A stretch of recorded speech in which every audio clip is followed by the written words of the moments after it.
Hey gang, and welcome to my channel. For today's video, I want to show you how I'm really tracking my income and my expenses this year using my own custom-built spreadsheet system.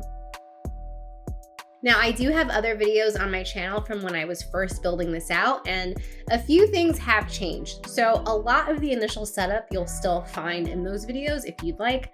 I'll probably re-record some things. If it's helpful, just let me know in the comments. But the point of today's video is to show you how I am truly tracking and making progress on my finances this year, and to sort of give you a tour of how it all works. So let's look at my transactions tab. Now I've changed all of the numbers and the descriptors just for the sake of privacy, and YouTube doesn't need to know my whole business. But basically everything that you see here is pulled from either my credit cards or my checking account. So this is information you can typically export from your online bank. It'll download as a CSV file or an Excel file, and then you can plug this into Google Sheets if you'd like, which, by the way, I'm using Google Sheets as my spreadsheet system. Now, the way that I actually get this information is I use a tool called BudgetSheet, which is a Google Sheets extension that syncs my transactions from my linked accounts. So basically, in this demo that I'm showing on the screen, the BudgetSheet extension sits on the side, and I basically go in there and fetch my transactions for the specific date range that I'm interested in. It'll automatically pull into this spreadsheet, and then from here, I copy and paste it into my main tracker that I just showed you all. And the reason that I've decided to keep this separate is because it's really easy for BudgetSheet to overwrite some of the stuff that I've put in if I kept it all in a single file. So for me personally, I like to just have my BudgetSheet data sync automatically into one spreadsheet and then just copy and paste from there into my own system. Now here in my transactions table, I have all of the basic stuff, the date of the transaction, the amount. Obviously, if it's negative, it was an expense. If it's positive, it registers as a credit. This column would have descriptors for all of the specific things that I transacted. And then my categories are linked to my buckets, which are totally custom. So let's see how these work really quickly. So in my category dropdown, if I edit the settings, you'll see here that these are all of the different options that I'm using. It's really easy to select your colors, which just makes it a lot easier to visualize what's happening. And then you'll see here that the dropdown is being sourced from this range in my dropdowns tab in column A. So if you look down here, basically this column is sourcing my dropdown. And then for each category, I also have a bucket assigned. So the buckets really come into play when I want to understand my spending on a higher level. So we'll look at these in the expense analysis tab very shortly. But overall, this is how I am categorizing my transactions. And basically, BudgetSheet does a lot of the categorizing for me automatically. But once I copy and paste my transactions in here, if there's anything else that I want to change, it's just as easy as clicking this drop down and then clicking the option.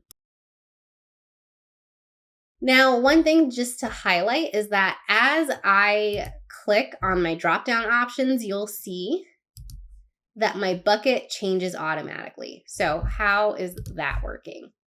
Basically, this bucket column is using a formula, an XLOOKUP specifically, to say, hey, whatever is in my category column, look in the drop-downs tab and basically return whatever you see in column B.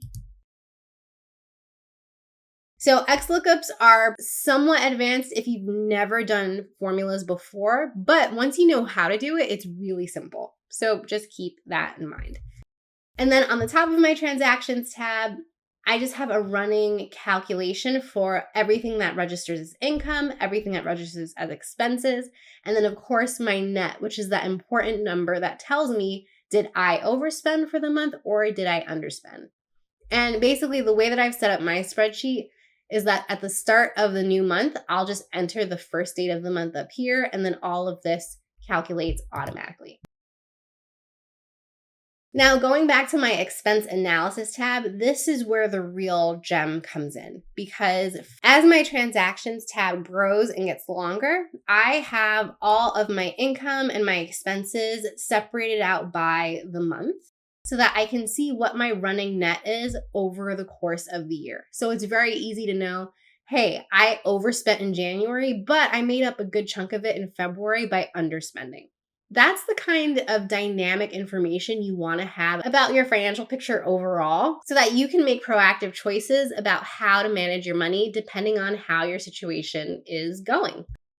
And then up here, I have these optional charts just to better help me visualize what the trend looks like over time.